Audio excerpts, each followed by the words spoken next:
Honor and learn from the history and legacy of Black community self-defense. Community defense has been present at every stage of the Black liberation struggle. Its purpose is not just to make life more tolerable. Community defense has been a necessary practice in organizing for immediate survival and to exercise political power as an exploited and oppressed nation against the white supremacist and capitalist state.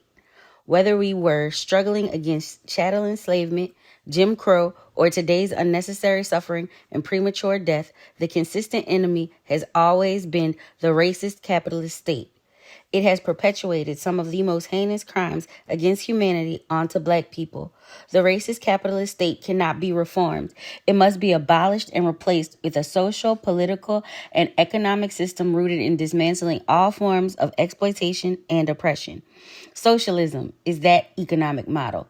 The most advanced elements of the Black liberation struggle have always understood that community defense is a stepping stone in the struggle towards socialist revolution. Due to the power of knowing our history of resistance on this soil, examples of Black armed struggle and community self-defense are heavily censored by the capitalist state. We are not taught about the young Black communists in the South who armed themselves to fight against fascism in Spain and then returned to fight American fascism in the 1930s. No textbook in this country that teaches about the civil rights movement will ever mention Robert Williams, a Black revolutionary who inspired Black communities all over the country to take up arms and defend themselves in the 50s and 60s. Williams, who later was elected the first president of the Republic of New Africa, directly inspired the Deacons of Defense and Black Panther Party community self-defense programs. The Deacons of Defense formed in rural Louisiana and Mississippi in the 60s, confronted the cops, Klan, racist school boards, and racist bosses. There were 21 chapters with hundreds of members. We are never taught about the Black Liberation Army's militant struggle for self-defense for the Black nation in the 70s and 80s. These historical efforts, named and unnamed, are Black history. Armed struggle and community self-defense are necessary for survival and revolution.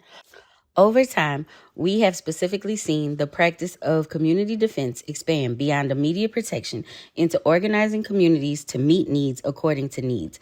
This means taking into account not just direct attacks by the state, but also protecting against the conditions the capitalist state creates, like hunger and houselessness, to interpersonal and community violence. While the Black Panther Party did have an armed self-defense program and political education, their free breakfast program, often referred to as a social service, was a form of community defense. Whatever ways community defense is practiced, it consistently deepens a people's ability to resist exploitation and oppression on a greater scale and build and develop practices of community resilience that are needed on the path to and after revolution. Cultivating and practicing a non-criminalized approach to community defense. Today, we continue to see how we can expand and improve upon tactics of community defense on the path to socialist revolution. Today's community defense must protect our bodies and our minds. This means fighting the propaganda of the racist capitalist state that says criminalizing each other can provide a pathway for more safety in our communities.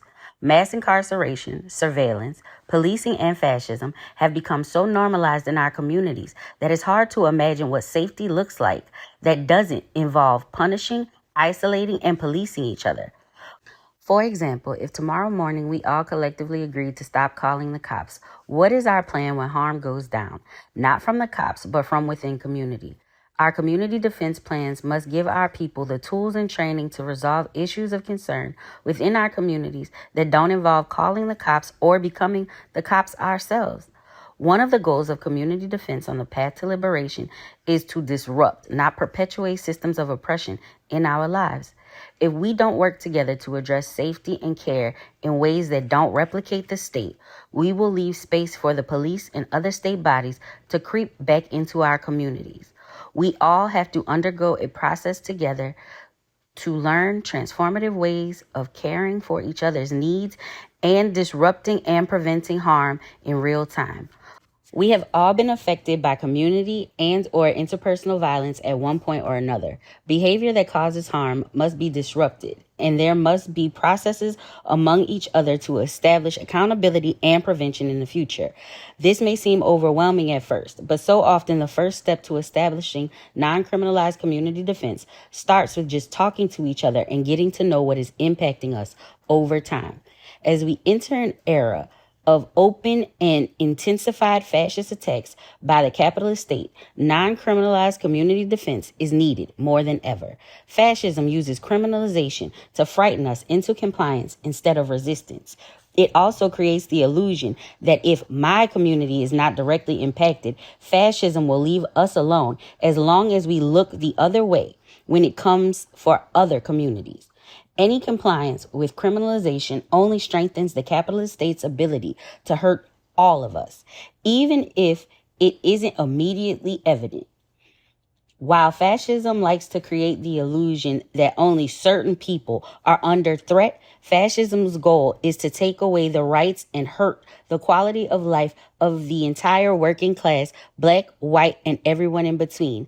Non-criminalized community defense is our front line against fascism.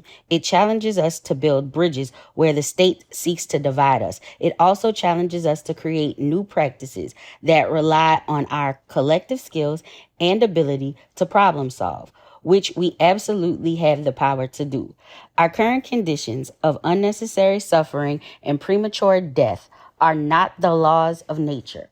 They can be transformed from life-taking to life-giving, but these changes will only come from our ability to organize our people power with a clear political understanding that the capitalist state must be abolished and replaced with socialism. It is only through a fundamental change in the social, political, and economic system that we can begin to experience liberation.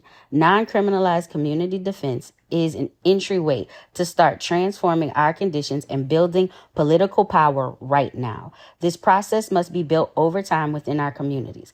This is work that must start today and grow tomorrow. We are grateful to have so many historical examples from past generations of the Black liberation struggle to guide us today.